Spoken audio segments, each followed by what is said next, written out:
jarak dapat berbanding lurus dengan jauhnya hati. Pernyataan ini barangkali dapat menggambarkan relasi antara Jakarta dan Papua selama ini. Fahri Hamzah, Wakil Ketua Dewan Perwakilan Rakyat Republik Indonesia, membuat analogi atas bentangan jarak yang ada ini. Menurutnya, waktu tempuh antara Jakarta sebagai pusat Indonesia dengan Papua adalah sebanding dengan waktu tempuh antara Jakarta dengan Arab Saudi. Tentu kalau kita bicara adalah jarak fisik terutama, karena memang kenyataannya terbang ke Papua ini itu sama dengan kalau orang Islam itu pergi umroh ke Saudi Arabia dari Jakarta. Itu panjang sekali. Bahkan karena kita transit, maka perjalanan itu menjadi lebih panjang lagi. Dalam rangka melekatkan jarak tersebut, maka Fahri pun mencoba untuk menjalin sebuah titian muhibah antara Jakarta dan Papua. Pada 10 Maret 2015, di masa reses anggota Dewan Perwakilan Rakyat Republik Indonesia, Fahri terbang ke tanah Papua bersama dua legislator, yakni Muhammad Yudi Kotoki dari Papua dan Andi Akmal Fasluddin dari Sulawesi Selatan. Dalam kunjungan kerja ini, Fahri dan rombongan didampingi oleh Sekretaris Jenderal Presidium Dewan Papua, Muhammad Toha Al-Hamid. Di tanah Papua, Manokwari adalah tempat pertama yang dikunjungi oleh Fahri Hamzah. Di sini ia dan rombongan disambut oleh upacara injak piring dan tarian selamat datang.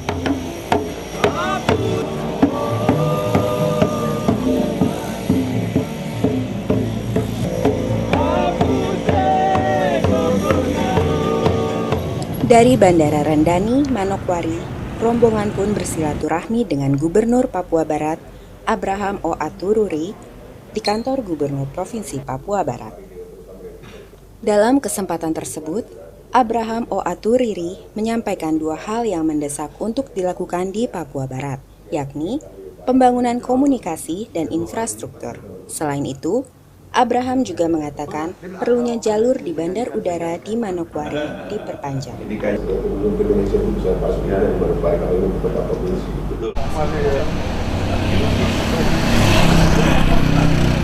Dalam rangka menyerap aspirasi masyarakat terkait kondisi pendidikan, Fahri pun mengunjungi Universitas Papua.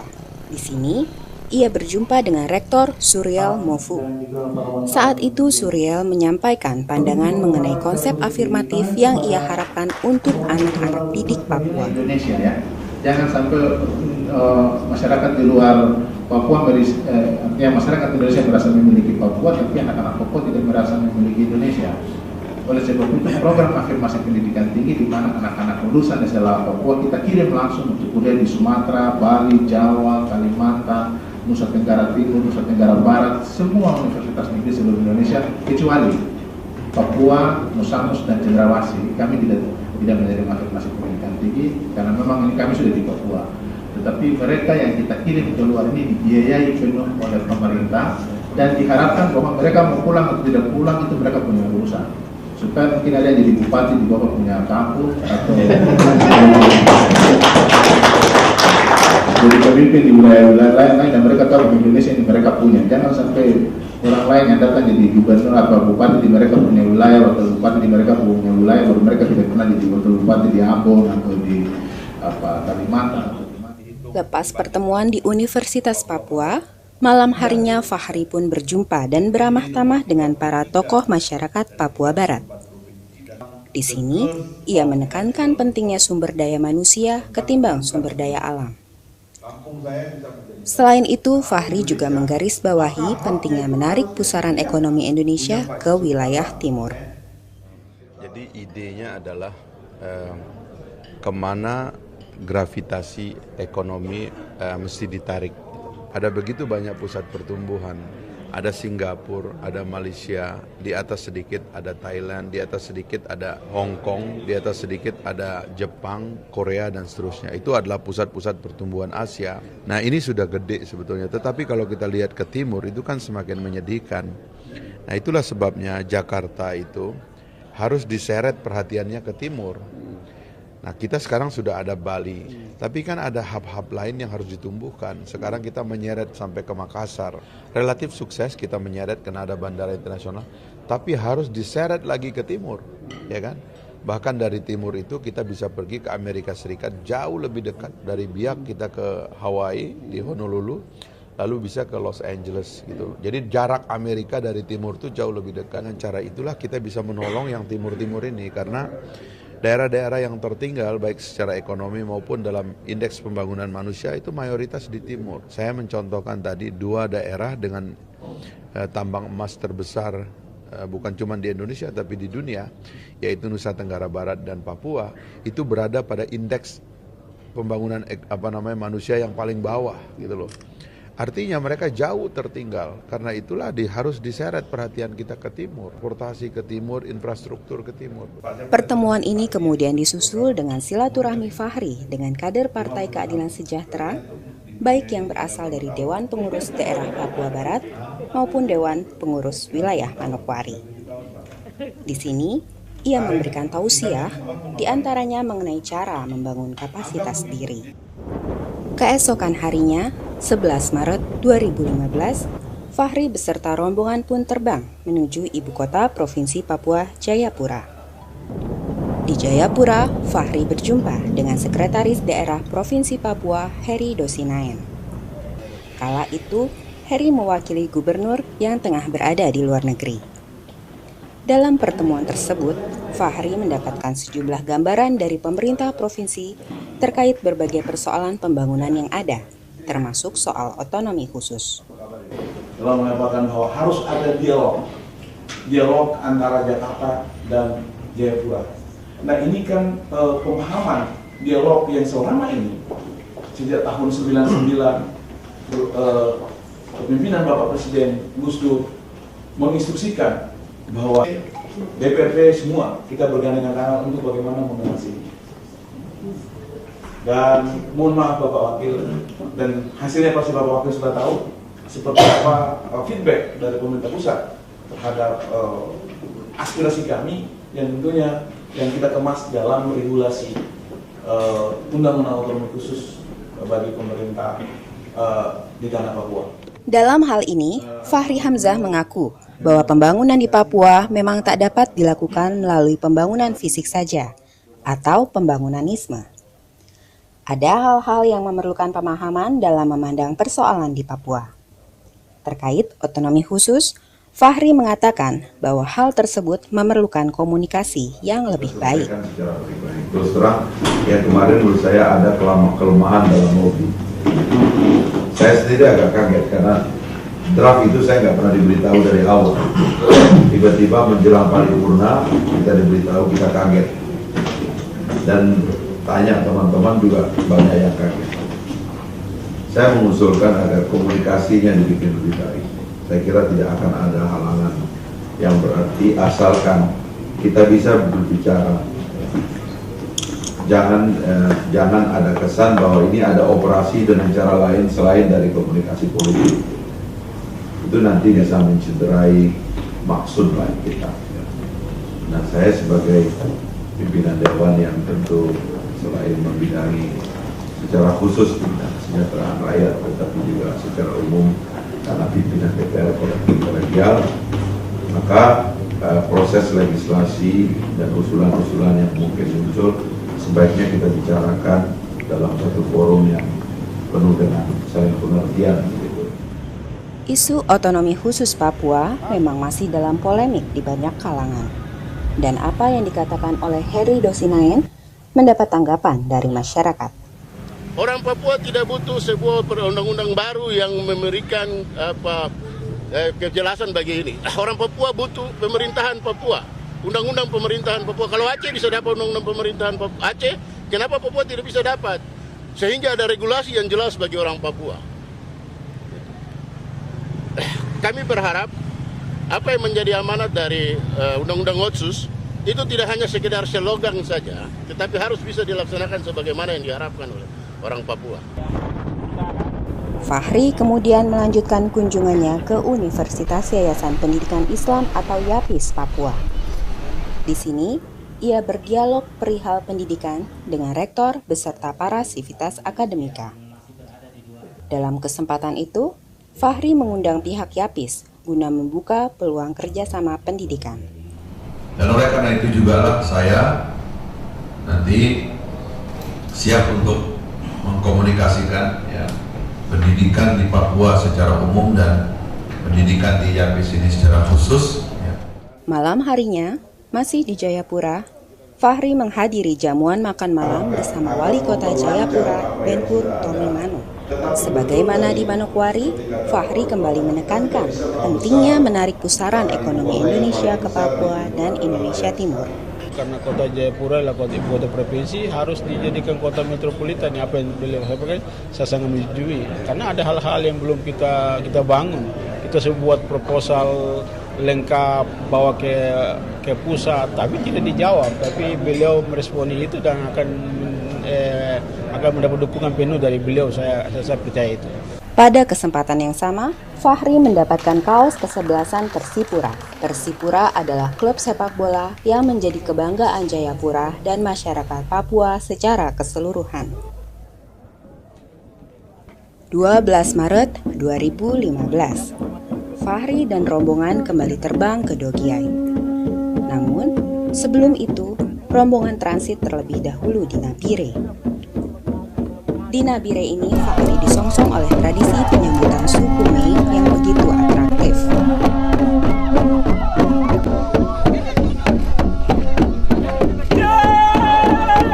Dari Nabire, Fahri Hamzah dan rombongan melanjutkan perjalanan ke Dogiai dengan menggunakan pesawat Twin Otter. Perjalanan ini ditemani oleh Bupati Dogiai, Thomas Tigi, yang sedari mula turut menyambut di Nabire.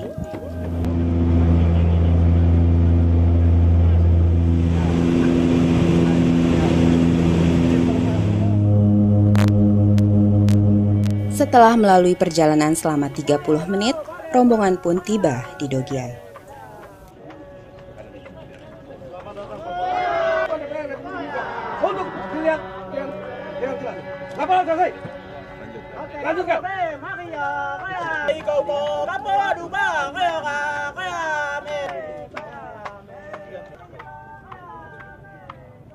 Menginjak bumi Dogiai, Fahri dikejutkan dengan tradisi menjemput tamu yang menurutnya belum pernah ia temui dimanapun. Fahri diarak dalam perjalanan menuju kantor Bupati Dogiai yang berjarak sekitar 2 km dari bandar udara.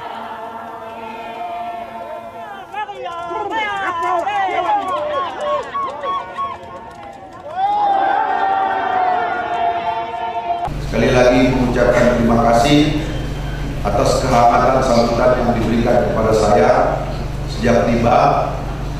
Saya kaget sekali Pak Bupati. Saya belum pernah ditandu oleh orang, belum pernah.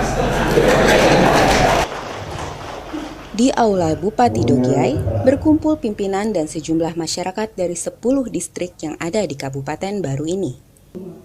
Dalam acara audiensi Dewan Perwakilan Rakyat Republik Indonesia, Bupati Thomas Tigi berharap dalam kunjungan berikutnya, wilayah yang dipimpinnya sudah dapat menjadi provinsi baru, Provinsi Papua Tengah. Bahwa hari ini datang di Kabupaten Dogiai ini kabupaten, tapi saya kembali sampaikan lagi bahwa hari kedua lagi itu bukan kabupaten tapi provinsi lagi, Provinsi Papua Tengah. Dalam pidatonya, Fahri menyetujui pembentukan Provinsi Papua Tengah dan ia menunggu berkas yang diperlukan untuk disampaikan di meja kerjanya. Itu sebabnya setelah terbentuknya Provinsi Papua dan Papua Barat, saya termasuk yang setuju jika ada provinsi baru di Papua Tengah kita ini. Supaya kontrol dan koordinasi pemerintahan dibikin lebih singkat. Supaya kalau bapak-bapak dari Dogiai mau pergi ke provinsi, tidak perlu sampai Jayapura. Cukup bisa sampai di salah satu kabupaten atau kota yang dipilih sebagai ibu kota provinsi kita yang baru nanti. Karena hak untuk pemekaran dan membentuk daerah otonom baru adalah hak sepenuhnya dari rakyat dan warga negara Indonesia. Negara dan pemerintah tidak boleh menghalang-halangi. Harus ada kemandirian, keberanian untuk membangun kemandirian dari bawah. Semakin banyak pemerintah daerah, bahkan menurut saya masih sedikit, sekarang baru 34. Harusnya Indonesia ini ada 50 provinsi. Seperti negara besar seperti Amerika Serikat itu ada 50 state. Harusnya Indonesia juga ada 50 provinsi. Sehingga proses pemerintahan itu menjadi lebih otonom dan kemampuan kita untuk mengelola diri kita akan semakin nampak. Selain menyetujui pembentukan daerah otonom baru Papua Tengah, Fahri juga menggarisbawahi relasi antara kampung dan pusat terkait anggaran di dalam Indonesia hari ini. Karena itu dalam masa depan, bahkan dalam pemikirannya, nanti kampung mengelola uang masuk dan uang keluarnya sendiri. Pajak-pajak daerah yang berasal dari desa, dari kampung, dan sebagainya harusnya dikelola secara lebih mandiri. Ini adalah filsafat kemandirian, kemajuan dan kesejahteraan yang tadi disampaikan oleh Bapak Bupati kita. Keesokan harinya, demi mengetahui kondisi perekonomian masyarakat Kabupaten Dogiay, Fahri Hamzah dan rombongan melakukan kunjungan ke sebuah area. Area ini tengah dipersiapkan sebagai pasar.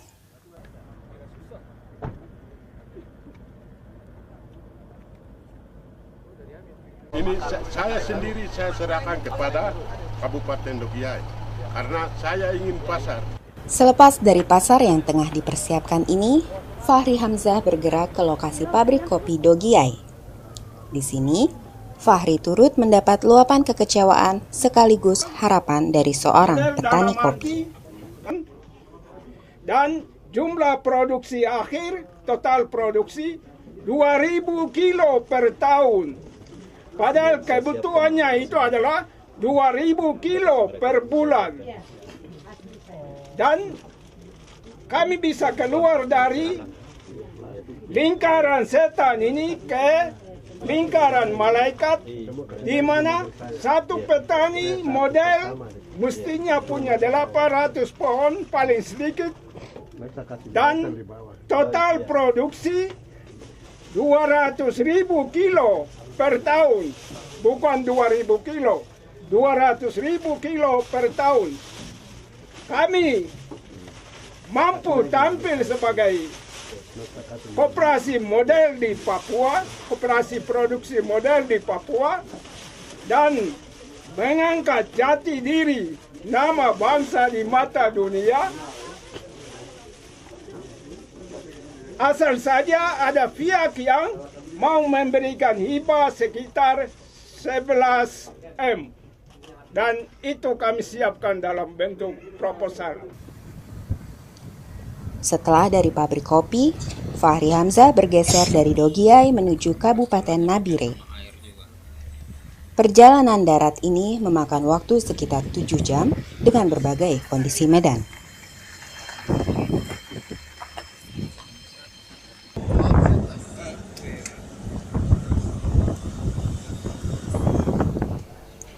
Pada malam terakhir kunjungan kerja ini, Fahri dan rombongan dijamu oleh Sekretaris Daerah Kabupaten Nabire, Joni Pasande. Dalam pidatonya, Joni menyampaikan permintaannya agar pemerintah pusat membantu Nabire dalam hal infrastruktur bandar udara.